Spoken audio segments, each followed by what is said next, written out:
Aksyon, madapos ang nagpalaylay na pamaagi at protektahan ang imong kaugalingon batok sa novel coronavirus 2018 o ng COVID-19.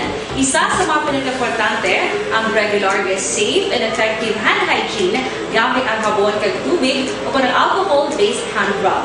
Yan ang proseso sa paghugas ng gamot na rekomendado sa World Health Organization.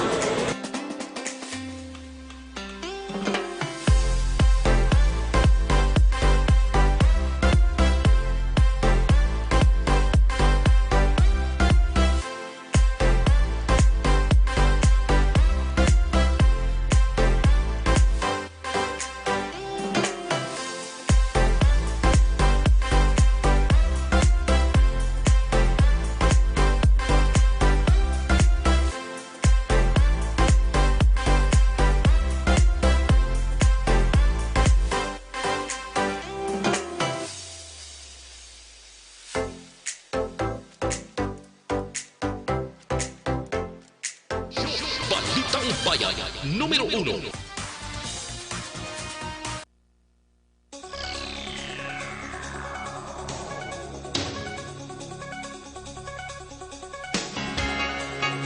Aksyon Radio Philippines Standard Time, 6 minutos sa nagaligad sa takna ng alas 6, detalye na sang mga balita lokal.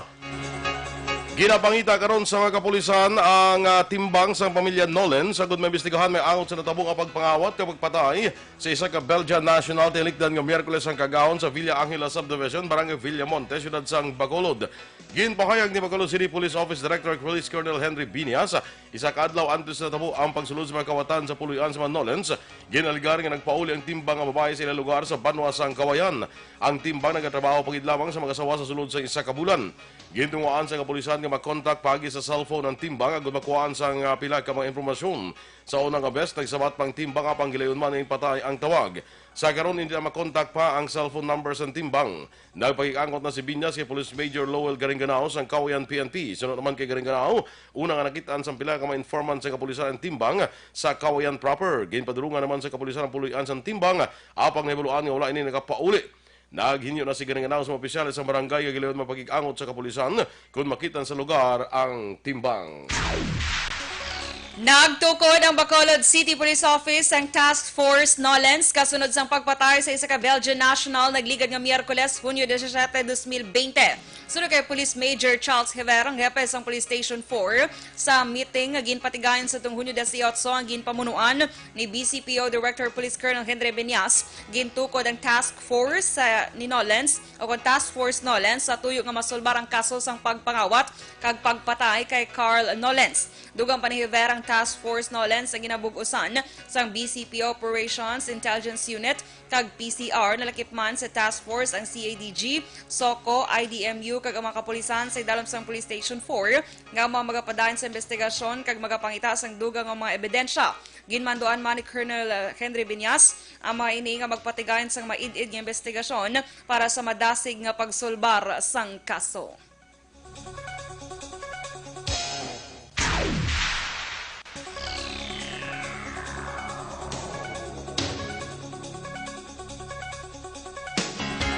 Samtang ginpahayag naman ni Negros Occidental Police Provincial Office o Nocpo spokesperson Police Major Edison Garcia nga ginapa-monitor karon ang Ipogon Robbery Group sa probinsya. Sunod kay Garcia, ginmando ni Nocpo Officer in Charge sa Police Colonel Romy Palge sa mga kapulisan sa probinsya nga hugton pagid ang intelligence network agud marakpan ang among grupo. Plano man sang Nocpo nga kilalahon ang mga foreigners sa probinsya agud masiguro man ang ilang kaluwasan batok sa mga nagapang hold up. Madumduman ginkawatan kaginpatay ang Belgian national kasi Carlo Nolens matapos ginsulod sang Ipogon kung ginaligar grupo sang Ipogon ang puloy-an sa Villa Angela Subdivision, Barangay Villamonte sadtong tialikdan nga Miyerkules sang aga. Gindesignahan naman ni Bureau of Fire Protection Chief Director General Jose Imbang Jr. si Senior Superintendent Jerry Candido bilang bago nga tagpamuno sang BFP Regional Office 6. Sa interview sa Aksyon Radio Bacolod kay Candido, ginpahayag sini nga epektibo Hunyo 17, 2020 siya ang gindesignar bilang caretaker sa mga ahensya sa bugos nga Western Visayas. Kaginbuslan ni Candido si Senior Superintendent Roderick Aguto nga karon ginassign sa BFP National Headquarters. Sunod kay Candido Candido hatagan sang prioridad sang iya panguluhan ang ikaing lawas sa mga BFP personnel samtang nagapatigayon sang fire safety inspection sa idalom sang new normal. Bilang opisyal, nagaplano man si Candido nga magpatukod sang Special Rescue Unit para sa syudad sang Bacolod kag probinsya sang Negros Occidental kangay sang ginahimo sinisadto sang Siapa ang City Fire Marshal sa syudad sang Iloilo.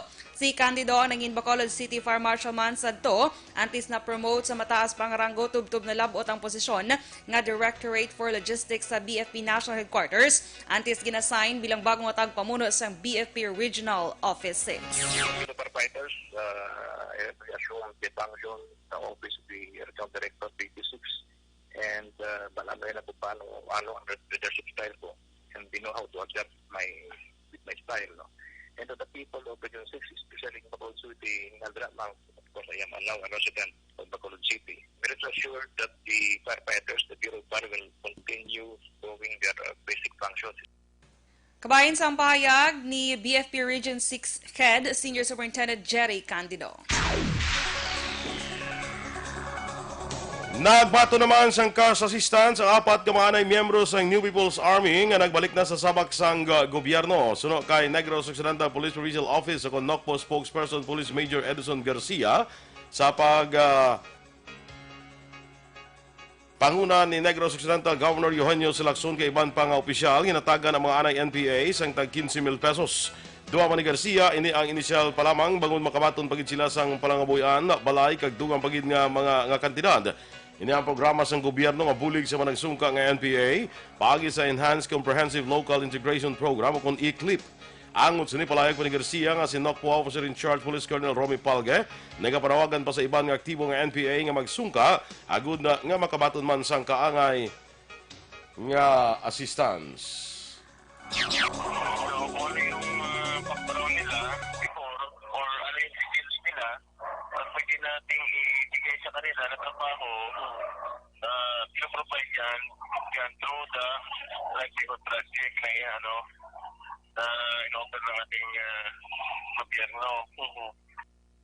Ang kabahin sa mapahayag ni Police Major Police Lieutenant Colonel Edison Garcia sang NOCPO. Aresto ang empleyado sa gobyerno sa bypass operation sa Purok Santan, Barangay Zone 6, siyudad sang Talisay sa tuong Huwebes 5 sang hapon. Ang suspect ang ginkilala kay Michael Kinla, 33 anyos, nagapuyo sa Barangay Zone 12 sa amuman nga siyudad kag job order sang Talisay City Government assigned sa Talisay City Sports Office. Na-recover sa poder o kung na-recover kay Kinlat ang 60,000 pesos na ginapatihan shabu kag 500 pesos nga marked money. Ang mga items ang gindala sa Negros Occidental Police Provincial Office sa NOCPO Crime Laboratory para sa eksaminasyon. Ang suspect ang preso karon sa custodial facility sang Talisay PNP. Ginpasaka na kahapon nga adlaw ang kaso nga pagbaligya sa mupot sa pagbaligya ka pagupot sa illegal nga droga bato kay Joy Diamante kag ang live-in partner sini nga si Rafael Cantuar. Suno kay Police Lieutenant Colonel Ariel Pico ang PNP Drug Enforcement ang PNP Drug Enforcement Group amo ang nagpasaka sang kaso bato kay Diamante kag Cantuar matapos nakuhaan sang amo ini sang 211 ka bulto sa sachet sang ginasuspetsuhan shabu sa ilang inaarkilahan nga apartment sa Green Plains sa Barangay Singkang Airport. Nagapati man si Pico sa piyak sang pagkadakop nga pagkadula na sang pila ka mga drug lords. May nagapabilin pa sa gihapon nga mga sindikato nga naga-operate diri sa syudad sang Bacolod. Aksyon Radio Philippines Standard Time, las 6:13. Kag sa ato naman mga ka-aksyon sa panahon subong sang new normal, ang paghalong sa ato ni kaing lawas ang aton dapat nga prioridad. Back to basic mga ka-aksyon, hand washing ka good personal hygiene ang importante gid sa karon. So yari rekomendar ko gid sa inyo ang garantisado kag puro nga Dr. Alfred's Mangosteen Soap. Ang Dr. Alfred's Mangosteen Soap mga ka-aksyon, 100% ini nga natural kag organic, scientifically proven nga antibacterial, antiviral kag antifungal soap, chemical free kag very mild gid sa aton nga skin. Pwede man magamit bilang feminine wash, pwede magamit bilang shampoo para dra sa may mga kaspa, sa may mga punggod, may body odor, kay iban pa nga skin diseases. rekomendado gid ang Dr. Alfred's Mangosteen Soap. Ang Dr. Alfred's Mangosteen Soap, mga aksyon, o ng mangosteen, biskan sadto pa man, ginagamit na sa aton mga katigulangan sa mga nagkalain-lain nga skin diseases. Gani, ang Dr. Alfred's Mangosteen Soap, available ini sa Wacom stores, kag Sincere Drug Stores. Available man sa mga drug stores malapit sa inyo lugar. Kag sa aton nga mga ka-aksyon, ining Dr. Alfred's Pure Mangosteen Capsule and Tea bala, gusto na ito pabalo sa inyo, 100% ini nga pure kag organic, wala sang preservative, wala sang additives, kag wala sang extenders. Ang mangosteen santon capsule dapat puro kag para nga mangin epektibo ini siya. Ang mangosteen santon capsule wala ginasimbugan sang bisan ano nga erba.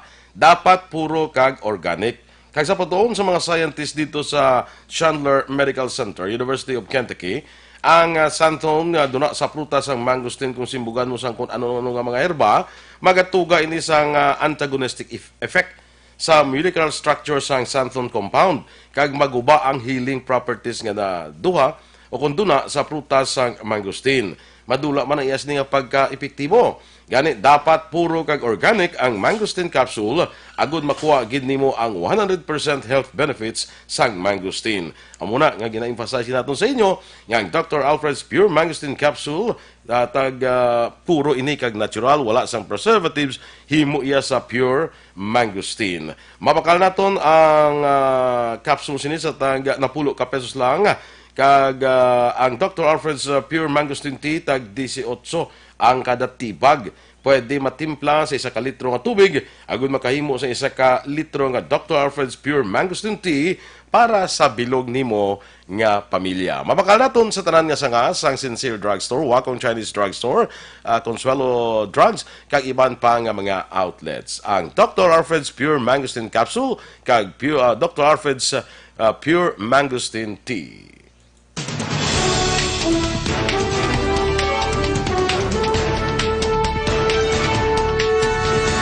Masobra sa tunga sa milyon na ka pumuluyo sa Pilipinas na paidalom sa COVID-19 test.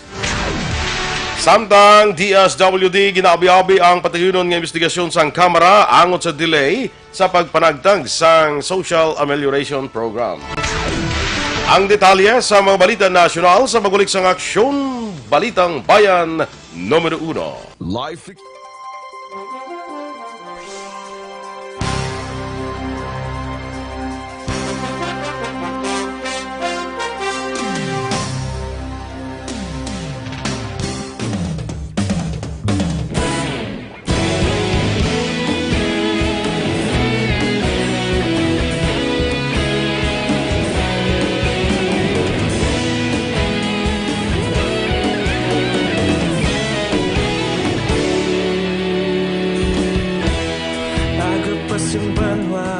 mabugaw nga hangin nagadapyan na ikaw nang ginapamati ang namon ginasandigan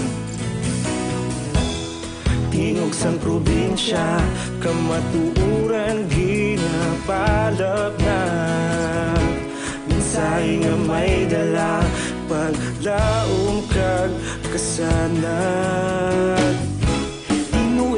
nagligan ikaw gihapon ang ako nga istasyon sa pagbudlak sang adlaw sa pagtuhaw sang biton mga balita ang dala inspirasyon aksyon radyo bakulog man sa gihapon padayon aksyon radyo bakulog saludo sa imo padayon aksyon radyo salamat sa pagserbisyo patas kag balanse matuod nga mensahe wala sang ginadampigan pagdayon Aksyon Radyo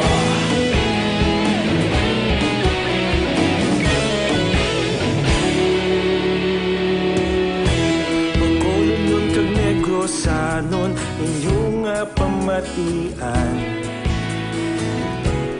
stasyon nga nagapalaplag sang kamatuuran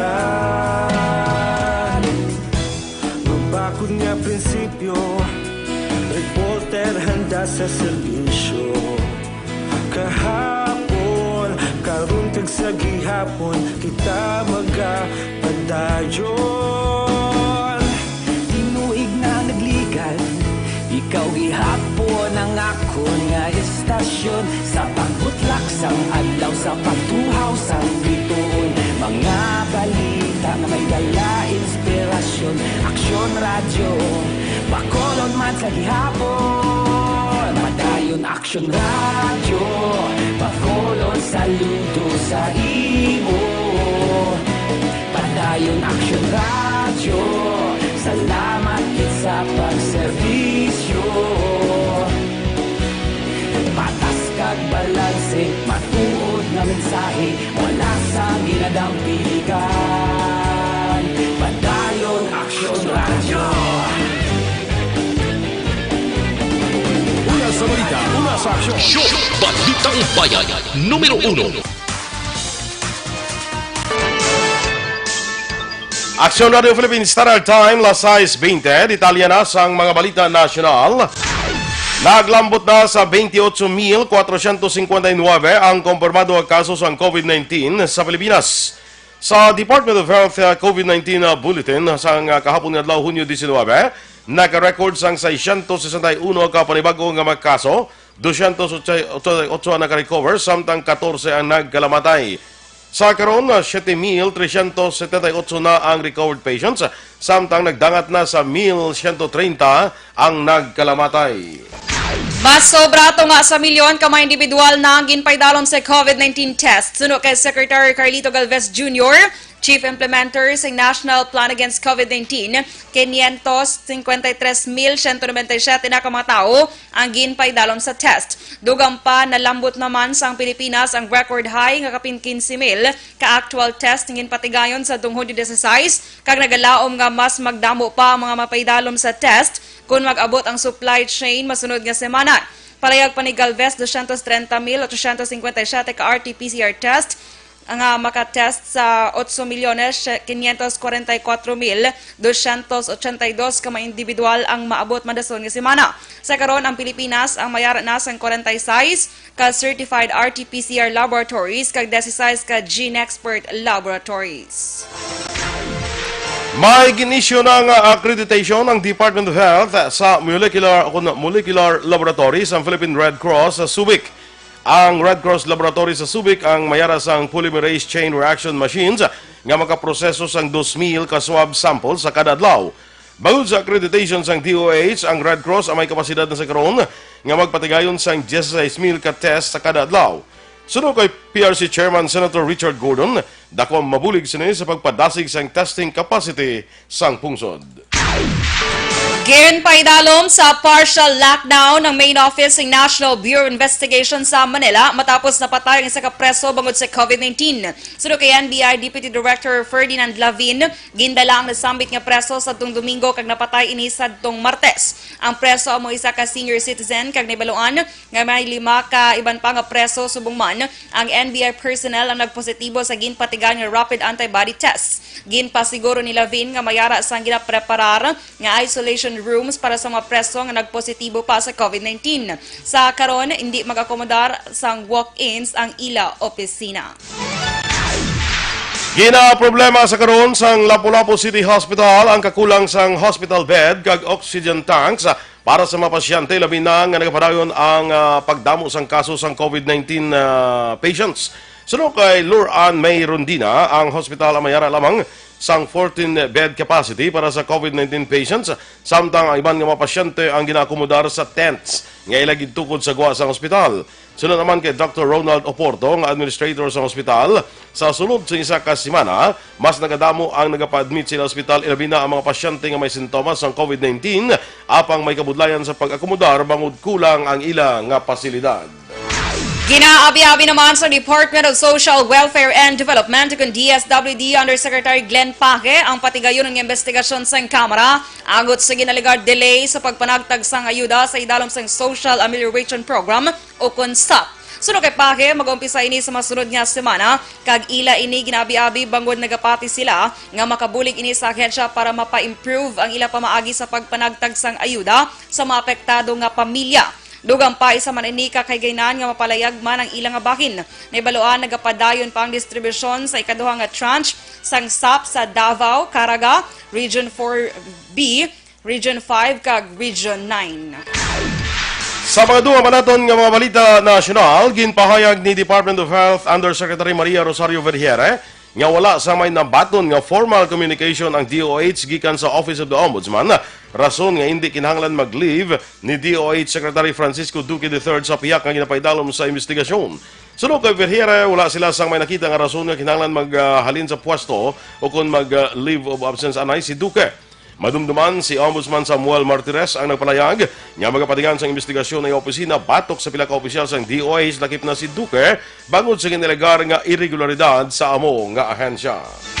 Gina-propose ni League of Provinces of the Philippines President kag Marinduque Governor Presbitero Velasco Jr. nga dapat ikonsiderar sang Department of Education o DepEd ang pagbukas ng klase sa bulan sa Nobyembre. Sunod kay Velasco, hindi sigurado kung mangin epektibo ang paggamit sang TV kag radyo bilang medium sa pag-edukar sa mga estudyante.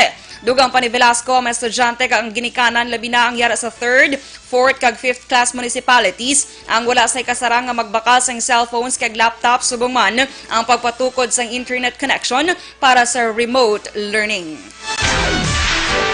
Ginpahayag naman ni Police Lieutenant General Guillermo Ilazar, Commander ng Joint Task Force COVID Shield, nga ginmanduan na ang mga police chiefs kag directors nga makik-angot sa mga local government officials agud magtukod sang one-stop shop nga maga-cater sa mga kinahanglan sang locally stranded individuals. Sunod kay Ilazar, ginpalayag ni DILG Secretary Eduardo Año nga ang one-stop shop ang dapat mag-assist kag maghatag sa mga kinahanglanon sang LSI sa ilang mga nasakupan nga lugar, ilabi ang paghatag sa mga medical clearance certificate kag travel authority. Dugang pa ang mga one-stop shop sa kada banwa kag syudad ang mahimo nga tukuron sa sulod sa mga municipal o city halls, police stations kag mga lugar nga isuhestyon sa mga alkalde. Ginahabisuhan man ang mga alkalde nga mayara dapat sang hotline numbers para sa ilang one-stop shops agud hapos makapag-igangot sa ila ang mga locally stranded individuals. Kag sa katapusan nga balita national, ginpahayag ni House Speaker Alan Peter Cayetano nga may gamay nga pagbag-o sa House of Representatives kung isaylo na ang speakership kay Representative Lord Alan Velasco sining nga bulan sa Oktubre. Sunod kay Cayetano, nagapakig-angot siya sa mga taga-suporta ni Congressman Velasco agud klaruhon nga siya kag si Velasco lang ang magabayluhanay kag hindi ang iban nga chairmanships. Dugang pa si Congressman Martin Romualdez amo ang majority leader ang magapabilin rason nga siya ang ginhimo nga co-chairman sang Defeat COVID-19 Committee. Aksyon Radio Philippines Standard Time, las 6:27. Kag sa aton mga ka-aksyon, nakahibalo ka mabala nga sa sining nga panahon, importante gid nga halungan nato ng aton ikaayong lawas. Sagud malikawan ang mabalatian, dapat epektibo nga food supplement ang kinahanglan. Yari na ang Santon Plus Gold. Ang Santon Plus Gold mga ka-aksyon, mas ginpa-improve kag mas epektibo na. Bagol mayara inis ng extracted nga mangosteen, malunggay, amargoso, garlic kag spirulina. Ang mga mas epektibo nga makabulig batok sa diabetes, higko nga dugo, hypertension, pagpalanghubag, bukol kag iban pa. Gani sa aton mga ka-aksyon magamit na sang Santon Plus Gold mabakal ini sa mga butika.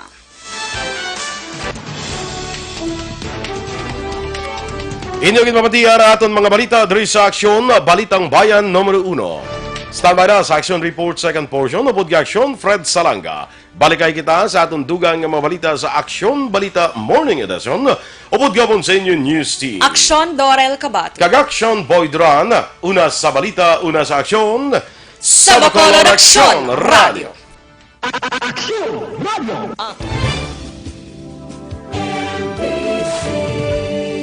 Manila Broadcasting Company. Sa balita.